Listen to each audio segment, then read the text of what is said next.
Hello everybody, Mark Schaftlein with you, and this is the Schaftlein Report. It's Tuesday's edition, and we're broadcasting from both Southern California and Northern California in Napa Valley. Drew, welcome back to the show. Happy to have you as my guest today. Hey, it's my favorite Tuesday every 2 weeks here. Every Tuesday. You know, I'm going to start off by briefing our audience on something. And Drew, I want you to sort of tell them, but we were talking a little bit about before the show about what happened from the Democratic Party's promises at the end of the year. And we'll talk about this, folks, at the end of the show. But Drew, you had an interesting comment in reference to that. Why don't you share that with the audience? Well, if you look at the agenda items of the Democratic Party since Biden came into office, everything that is quote unquote good for the Democratic Party is terrible, dangerous, disastrous for America. That's the truth. And when we talk about items every 2 weeks that we talk about, things we talked about 2 weeks ago, what happens when you come in the following 2 weeks? Well, either the issue we talked about is blown up and it's even worse than it was 2 weeks before, or there's a new issue that we hadn't even realized or experienced the 2 weeks before that's even worse. So it's like, pick the most insane issue today that we talk about, and in 2 weeks, I guarantee you the next insane issue is going to outdo the last. Unfortunately, that's been true. Hey, listen, let's talk about the issue that is really on every American's mind, and that is the economy in a recession right now? And I'm not talking, Drew, about classic definitions because, folks, you may not realize it, and I'm going to go against some of my conservative brethren here. We talked about it on the show yesterday, but 2 consecutive negative economic growth quarters is not a surefire indicator of a recession. We've never had any since 1940s where we had 2 quarters of negative growth without a recession. But there's other factors that go into it, Drew. And the National Bureau of Economic Research, it's an outfit in Cambridge, Massachusetts. That always concerns me. But a bunch of bright economists up there, and they look at 5 or 6 different factors, one of which is is there a significant decline in economic growth?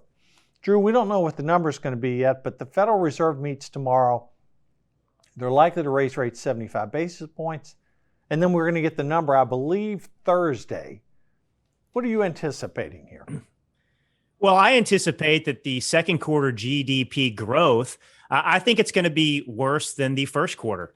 And that's not surprising to me. And as you know, look, I'm somebody who, after the first quarter's economic numbers came out and we experienced 1.5% negative GDP growth, I said, look, I actually said we're in a recession. Because short of changing policies, how could we not enter a recession? And there's a couple things that are important here. I mean, look, firstly,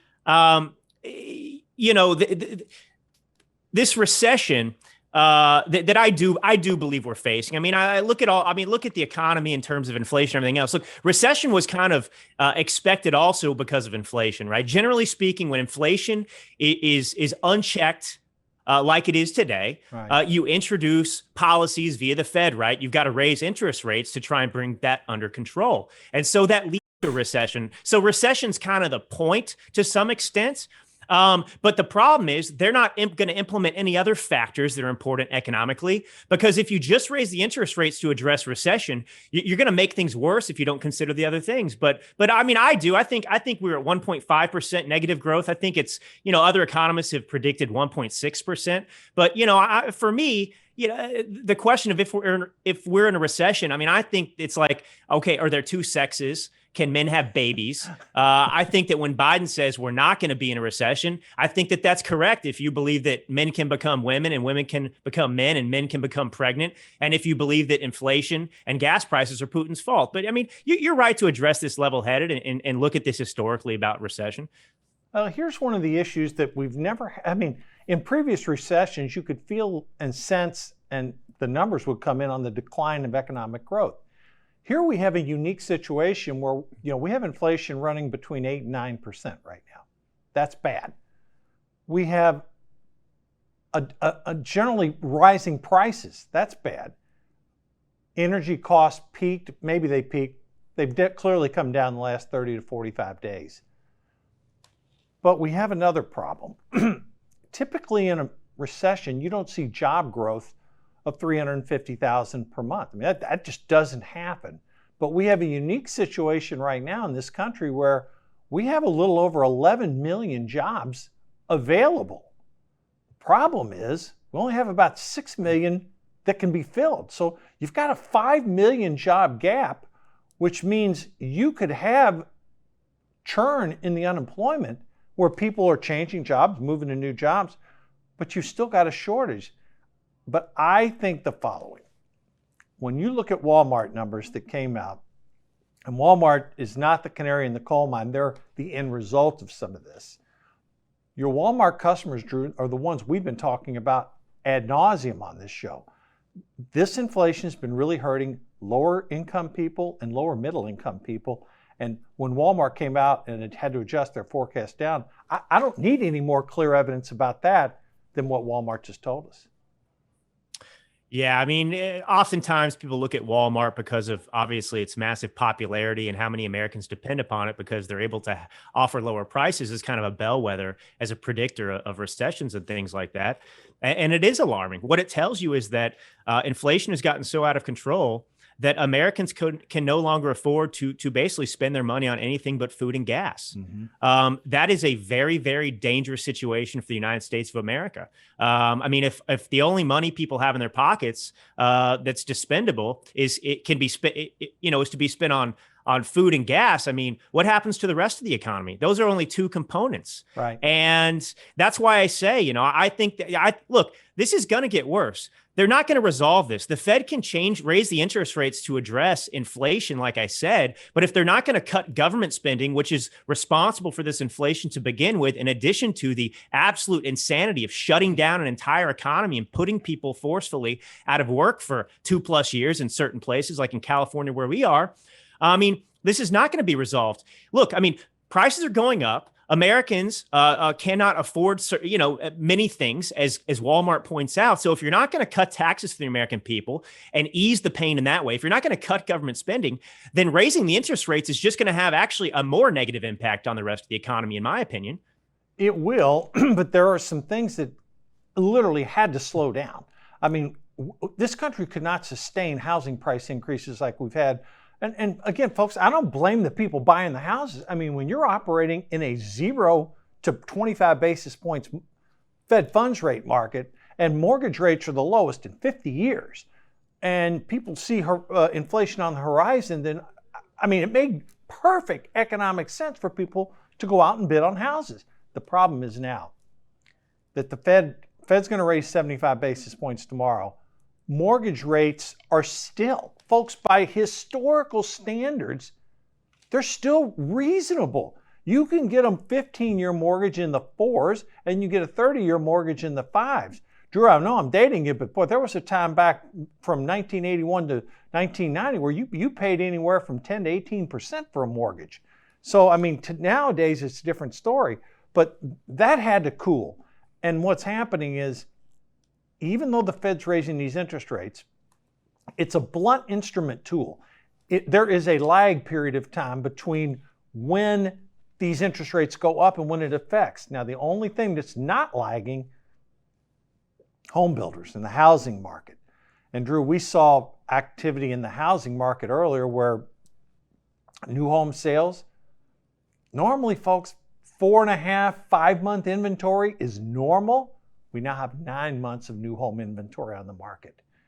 Used homes, those decline month over month. That's the first time that's happened in a while. So Drew, on the housing front, which again, people, part of their wealth is accumulated in their house.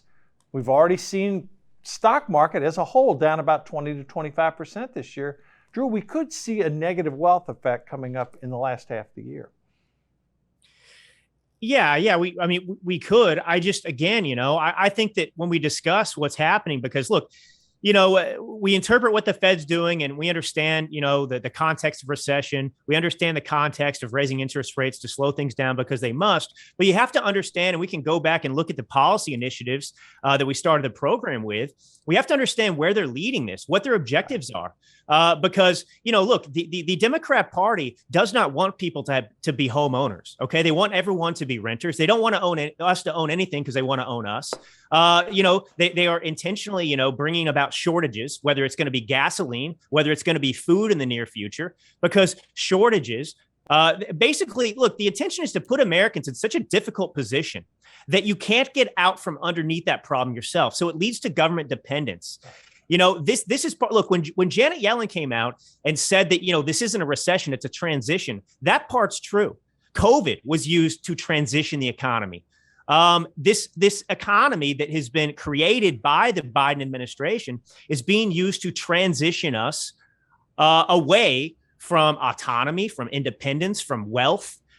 It's intended to make us subservient, and they want to build back better is not building back better. It's destroying the fundamental underlying foundation of this country and reducing us to dependence of the government, for their own political gain. So I think it's important that when we address all of this, we must look at what the objectives are that the Democrats have even stated. It's not secret anymore. No, you're right about that, Drew. And I'll just add something to point to what you're talking about here. It's crystal clear to me the administration wants higher gasoline prices. They do not. The leftist running the Biden administration, oil and gas is like kryptonite to these people. I mean, they are wind, solar, you name it, anything other than fossil fuel based. The problem is there's not enough wind, there's not enough sun, there's not enough technology to support not just a U.S. economy, but a global economy, which is inevitably linked, and we'll talk about that in a few minutes. But when you look at these policies, and Drew, you're spot on that. When this administration is looking for higher gasoline prices, yes, are they going to do some things publicly to make it look like they're trying to get it down? Sure. But all these are temporary. Things like, reducing the gas tax, things like taking oil out of the Strategic Petroleum Reserve. Those are short-term fixes. Ultimately, they're trying to obviously move everybody to electric vehicles. I'm not going to say it's good, bad, or indifferent. Maybe it's good. The problem is electric vehicles are expensive. The average one costs $60,000. And yeah, high-end people can afford it, but if you're in the middle class or lower class, you can't afford that, and you still got to be able to get to work to feed your family. So what do these people in the Biden administration do? Again, they have meetings with refiners, and they say, well, what can we do to get refining capacity up? Well, you can't. Refiners are already operating in this country around 94, 96%. They periodically have to go down to do repairs. Their energy costs for heating these refineries is up. Their compliance costs are through the roof. And again, the negativism across the country, the risk of operating these refineries are greater. And if you're an investor, Drew, and you can put your money anywhere, knowing that these radical climate activists are going to try to shut you down, would you put your capital into building new refineries in this country? No, and that's exactly what's happening. I mean, when you tell investors, when you tell the oil and gas industry that your objective is to move away completely from oil and gas in 5, 10, 15 years, you're not going to invest in that. And they know that. They know they've sent that signal to you, to those individuals. So, of course, they're not going to be incentivized to do this. They're going to be destroyed economically if they do this investment. And then they turn around and the Biden administration says, OK, we're shutting you down. Look, we can look at what happened in California with solar panels to understand what's going on. 2006 is when they really began the push for solar panels, and it wasn't competitive. Nobody wanted solar panels. They were very expensive and they were not efficient compared to, oil, gas and everything, fossil fuels that we use. So what did they do? Because they couldn't compete in the free market, they had a crappy product that was inferior. Well, they subsidized it.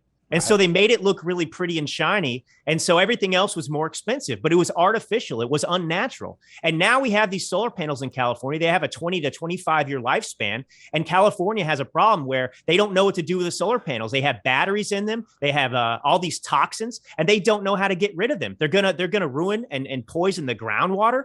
And so here we are. But, here's the point. We all move to these electric vehicles, and there's not enough electricity. And electricity still comes from coal, and other forms of fossil fuel production. And so it leads to scarcity. That's the point. It's about control. They want to control your movement, control where you can go. That's the key word here. And people need to start studying history to understand that none of this is really new. I mean, this is how authoritarians have always operated. And America's only 244 years old, right? So this is a new experience. So what we're going through now is what the rest of the world dealt with different technology, inferior technology, for all of mankind's history. Yeah, and let's talk about some of the ramifications, Drew, on the economy, and let's drill down to what you were talking about there. We're not experiencing that in this country right now, but in Europe, there is a shortage of natural gas. Now, why is this really, really important?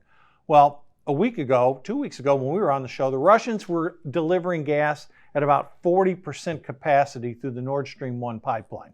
That's how the Europeans get their gas. They get it from natural gas from Russia. Well, with the sanctions and the war, and maintenance repairs needed, Russia cut that down to 20% capacity. And we're in the middle of the summer right now. I know, Drew, you and all of our audience saw the pictures of people in Europe jumping into rivers because it was so damn hot they had to cool themselves down. But the reality is this, it gets cold in Europe in the winter. And the Russians know this, and the Europeans know it. So the European Union actually passed a natural gas rationing program. They're going to have to ration gas into their countries this coming winter. Now, we're trying to help by shipping liquefied natural gas over to Europe, but the fact of the matter is, and again, give him credit, even though you may think he's not the brightest and nicest guy on the planet, Trump sat in a meeting and warned him about this years ago, Drew, and now it's come to fruition. Why am I talking about this? And you're probably thinking, well, Mark, what does gas shortage in Europe have to do with the economy in the United States? It's really simple. The S&P 500 companies in this country get roughly 30% of their sales from Europe. So if that declines, and a lot of jobs in the U.S. are based upon support for products going to Europe. So it will have, if buying slows down in Europe, Americans are going to feel it. Folks, it's like when we talked about China and people said, well, why is the COVID lockdown in China affecting our manufacturing here? Well, it doesn't affect our manufacturing here, but if people in China can't go to work because they're in a COVID lockdown, a la Drew, you only talked about that at the beginning of the show, then all those goods that are manufactured there that are bought by Chinese, they're not going to be purchased. And goods that would come here have the ability to clog ports, and you get into the supply chain. Folks, you've seen what's happening. So yes, things are affected by this. And you can't just blame the Russians. Well, it's the war and the Russians. No, it's not. It's poor economic policies that led to this. And Drew, like I talked about endlessly, Europe took the bait on Green New Deal, quote, European style. And now they're paying the price. Yeah. But again, that was always, intentional.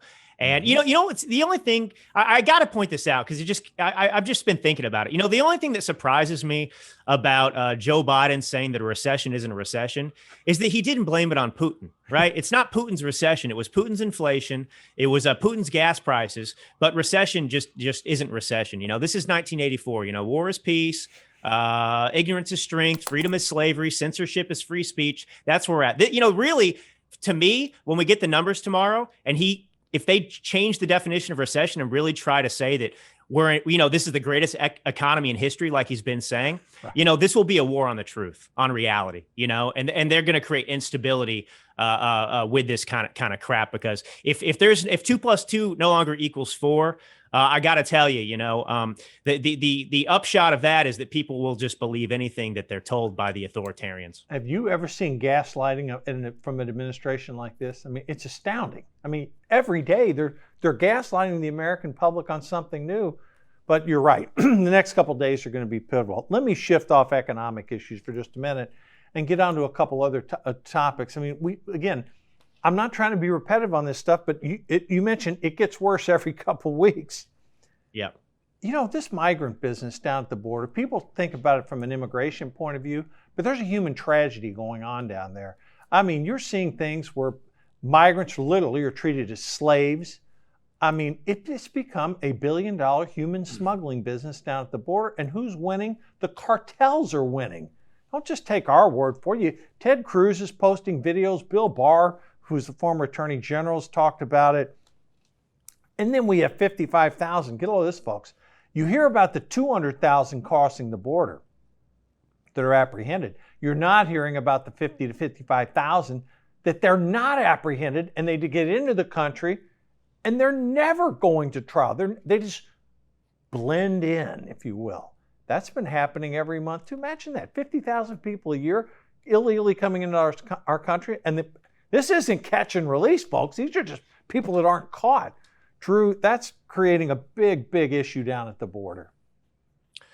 Yeah, again, by design. But I mean, think about where we are. Last time we talked, and I think I made the point that, this administration, the Biden administration, has done more for the Taliban, more for the Chinese, more for the Iranians, more for all of our enemies, more for Ukraine than he has for American citizens and this country. And this is another example of that. Think about this.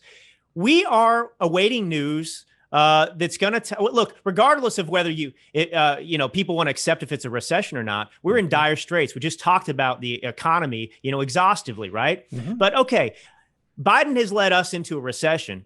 And so meanwhile, this economy is a bust for us, but it's a boom for who? It's a boom for the cartels, a boom for smugglers. He's destroyed our economy, but he's created a billion-dollar economy for illegal immigration. I mean, that is where we are. And you've got Kamala Harris, you've got Governor Whitmer out of Michigan recently, trying to prevent, saying, there's too many pregnant women in this country and we've got to address that with abortion. It's like they don't want there to be any newborn American babies. And why should there be? Because they'll just bring in and import, 1 million illegal immigrants, every year now. Yeah, it's everything you're talking about. It literally, if you designed a plan and said, hey, how do we mess up the American economy, the American public? They're executing their plan. And I'm going to cover a couple more topics here. And then, I'm going to illustrate for you later in the show how this is happening. You're going to be in stitches when you hear this stuff. All right, a couple other news stories. Drew, we talk about the crime rate in these blue cities. My God, I'm reading a statistic. Robberies, New York City, up 40%. The mayor is pleading with whomever he can talk to. It's got to come down. Drew, to me, if you institute a policy that says you're going to commit a crime, in many cases felonies, and oh, by the way, you don't have to post bail anymore unless you kill someone or rape someone. What did they expect? If you're letting hardened criminals, they process them through the system. Okay, you may hold them a day or 2, 3, 4. Then by the time they release, bam, right back out on the street. And they're saying, why are robberies up 40%? Even I can figure this one out, and I'm not in law enforcement. Yeah. They've removed anything that would, of course, deter you. There's no penalties, no punishments, so they are incentivizing crime, and it's hard to comprehend, right? Why would somebody do this? It's so obvious what the results would be. And of course, we're seeing the real world results of that now.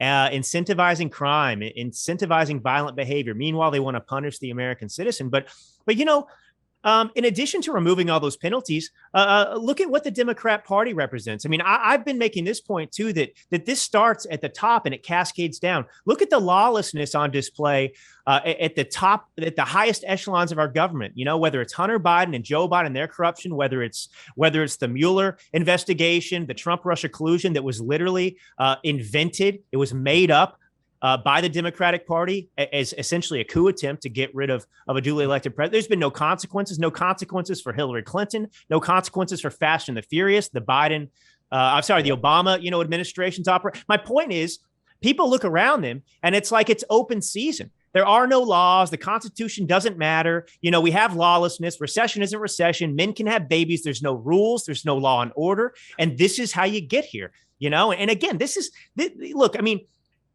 this experience is happening to us in our own lives right now. But, I love to talk about history too. And Abraham Lincoln brought this up, before he was president, and talked about, this is what happens. You have anarchy when you have politicians and other Americans who do not abide by the law. When you have two different justice, basically standards here, whereby, look, you've got Trump who committed no crime and they're trying to prosecute him. Right. And then you've got Democrats who've committed real crimes and they just walk the streets. Speaking of crime and Democrats, what do you think is going to happen with Hunter Biden? I mean, I'm seeing reports, well, he didn't register as a foreign agent. Maybe we're going to get. What's your sense, if anything, is going to happen with our young man, Hunter? I don't know. I am not particularly optimistic given how things tend to go because, Republicans seem to lack the courage to follow up on these things. But I would respond to that too. It's like, will we know the truth about Hunter? We ask ourselves sometimes. And it's like, okay, look, if somebody commits murder, but they're not prosecuted and they walk free, did they really commit murder?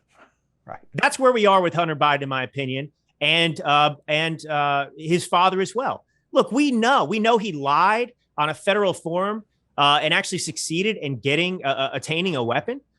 Usually that fails and it's not prosecuted heavily, but he got the gun. He could be in jail for that. Look at Steve Bannon. Steve Bannon didn't show up for after he was subpoenaed and he was trying to negotiate it. And now they got him. He's guilty, right? I mean, but this is where we are. This is in front of our faces and we know what happened, but we can't say it happened because, it's like the Biden administration, like, well, we're not going to call it a recession, so it's not a recession. Well, the corrupt government apparatus hasn't prosecuted or found anybody guilty in the Democratic Party yet. So obviously it means they're innocent, right? I mean, this is what's so mind blowing. It is. I mean, they invent things that on Trump's piece, the whole Russian collusion thing was a complete hoax. And we spent a better part of a year and a half dealing with that crap with him and Mueller. Interesting, Trump is back. You mentioned Hunter Biden. I agree with you. I don't know whether he is or isn't going to get indicted. Who knows? Because we don't have access to information in the Justice Department. We know based upon their track record, it would appear unlikely. But, if he did something and these stories are being leaked on purpose, maybe there's some there. Back to Trump. He's returning, Drew, first time since he left back in January of 2021. He's speaking at an America First Policy Institute, keynote speaker. How appropriate for Trump to be talking at that. Give me your impression. So he's coming back to D.C. The liberals, their heads are exploding. They hate him in D.C. I mean, to me, there is a sense of humor that he's coming back to D.C. to talk about American greatness. Yeah. I mean, it's like King George III, walking into Philadelphia after the Declaration of Independence was written. They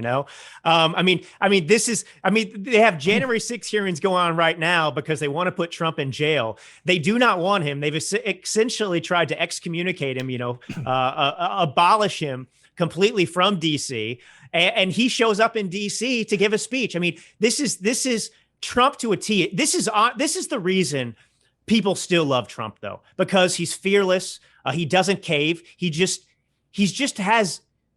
cojones. I don't know how else to say it. This guy's willing to walk into the lion's den and announce himself. The one other thing I'd say, though, I think, and that's why he's going to DC. Now, this American First Policy Institute, Peter Navarro, who worked in the Trump administration, was an advisor of trade policy. Yeah. He wrote an article in American Greatness, and he pointed out that this American First Policy Institute, it's actually filled with a lot of never Trumpers and moderates. So they're probably not actually great in terms of future advisors to Donald Trump. But nonetheless, I think that him showing up in DC for this, it was very, very important. And you just love to see it, right? I mean, the Democrats losing their minds. I mean, this is why I do what I do. I love doing it too. It's so fun. It is a lot of fun. And I'm going to point out, Peter Navarro is a Schaftlein Report alumni. So we'll get in a plug there for Peter. Hey, all right, I got to share this with all our viewers and listeners. Drew, I talked to you about this before the show. Folks, today I was doing a little bit of show prep, getting my notes together and all, and I came across a random sheet of paper. I mean, it inexplicably shows up, and I don't know how it got there. And I started looking at it. And here's the preface. I told you there were going to be some humorous stuff at the end of the show. I look at the date of this, and it's December 30th, 2021. It was my year-end show. And I wrote down like 12 or 13 items. And Drew, we're going to go through these. And these were, think about this, folks. Think where we are right now. Okay, the economy, inflation, gas prices, recession. All right, and I think that's where we are right now. These are the issues that the Democratic Party was focused on. Remember, I talked to you a lot about the top 20 issues and where they are and what people care about.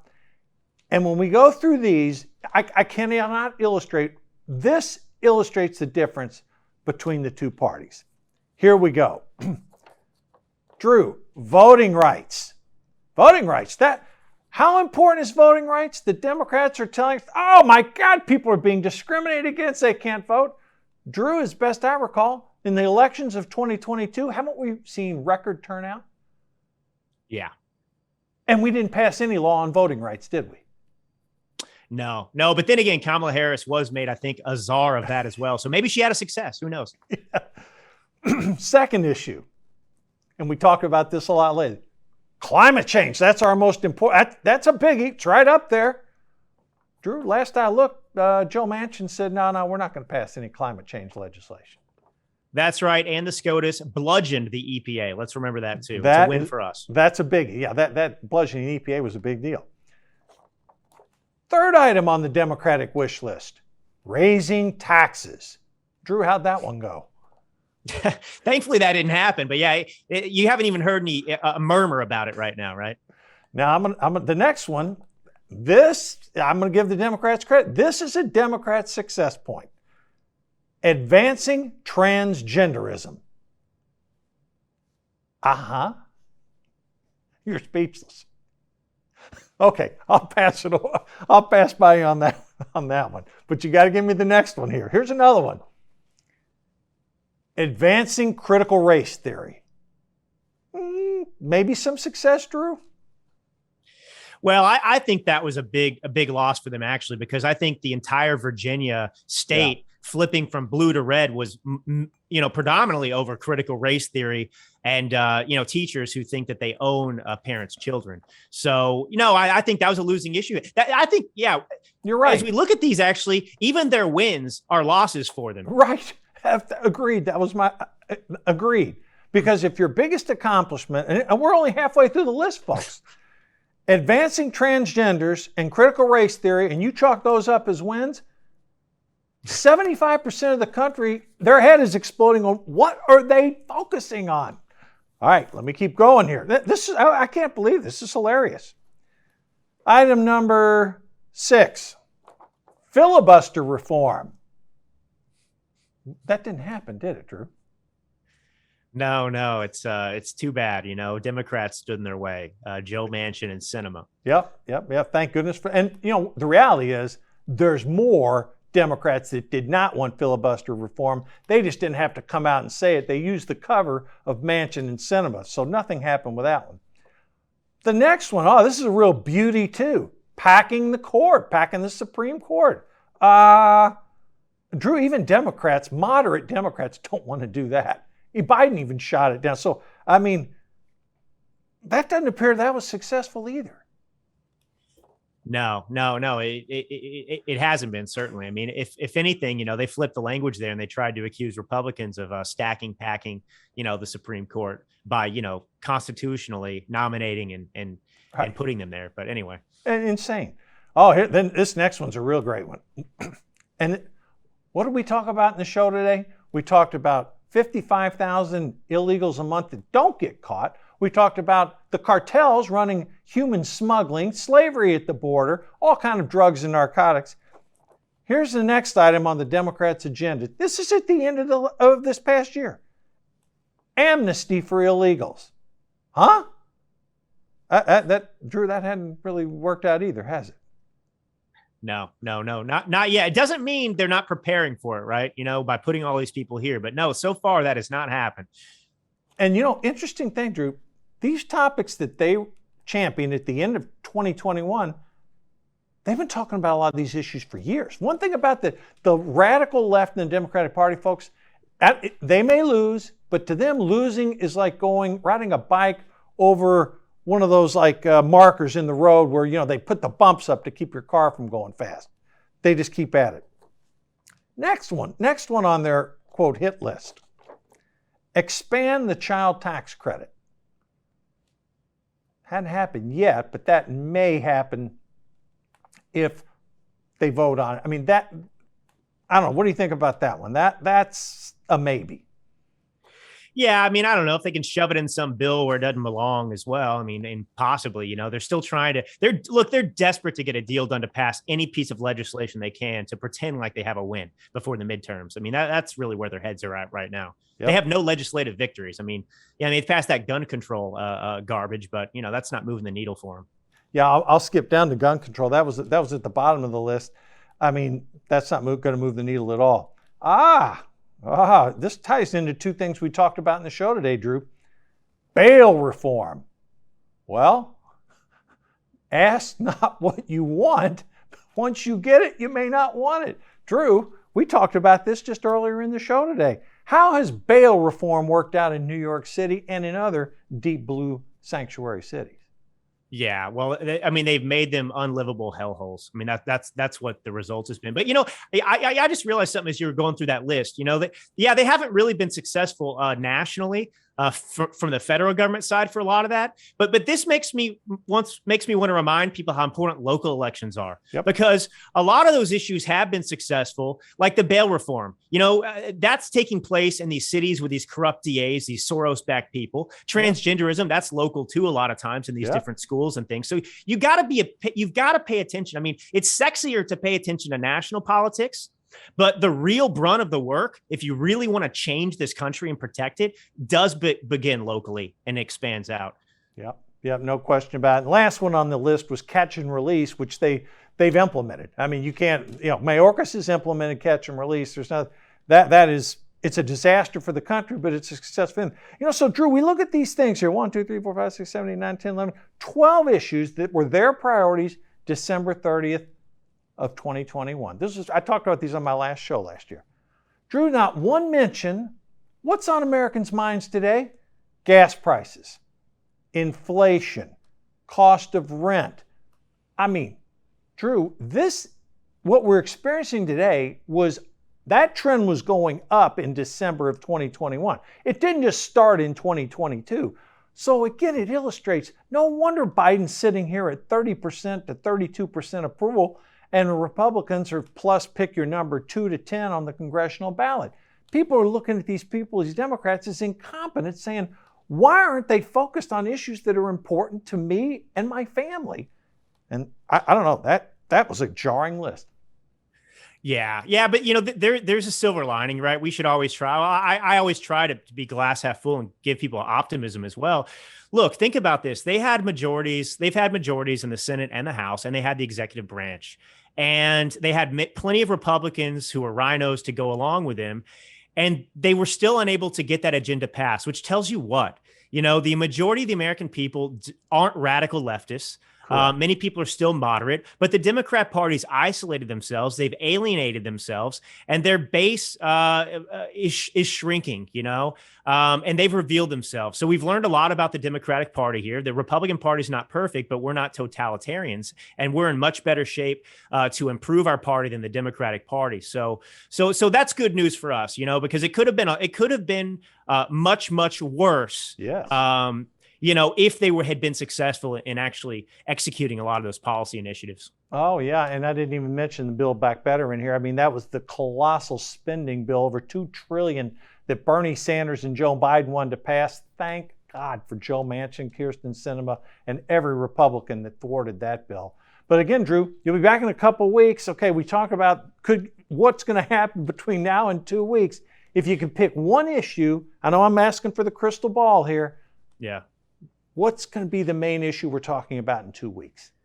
Well, I think that it might be back in the J6 committee, as tiresome as that is, because Adam Schiff and Liz Cheney are out there. They've revealed their strategy for this. I'll wrap it up kind of quickly for you. But look, they want to subpoena Ginny Thomas because she had a private opinion about the 2020 election being stolen. Now, of course, every Democrat believed the 2016 election was stolen. We didn't go demanding we issue subpoenas to have them come into Congress. Maybe we should have. But nonetheless, look, they're going after Ginny Thomas to get to Clarence Thomas, but it's not about Clarence Thomas or Ginny Thomas. What they're going to do, they want to get Ginny Thomas in there, and they want to sully Justice Thomas. And the reason is that, look, they're performing this J6 committee. The audience isn't you and me. It's not the American people. It's actually the Justice Department. They want the Justice Department to feel like they have a case so that they can get a Steve Bannon style guilty verdict to say that Donald Trump, incited an insurrection, because that prevents him from running from elected office again via the Constitution. But that would head for the Supreme Court. And the reason they're going after Ginny and Clarence Thomas is because when it goes to the Supreme Court, they need him to recuse himself so that it's 4-4.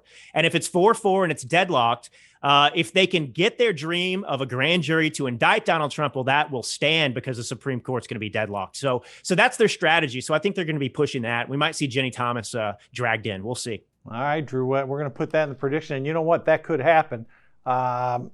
So we'll keep an eye on that. We're going to have to cut through the propaganda if we get to that point. Drew, again, thanks for your commentary today. Love having you on. Our audience really appreciates it. Great insight and analysis, and terrific job as always. Well, it's a pleasure being with you, and I love your audience. So thank you so much for the opportunity. Okay, folks, that's it for today. We will be back tomorrow. And as always, stay safe, and we will cut through the propaganda. Have a good evening. See you tomorrow.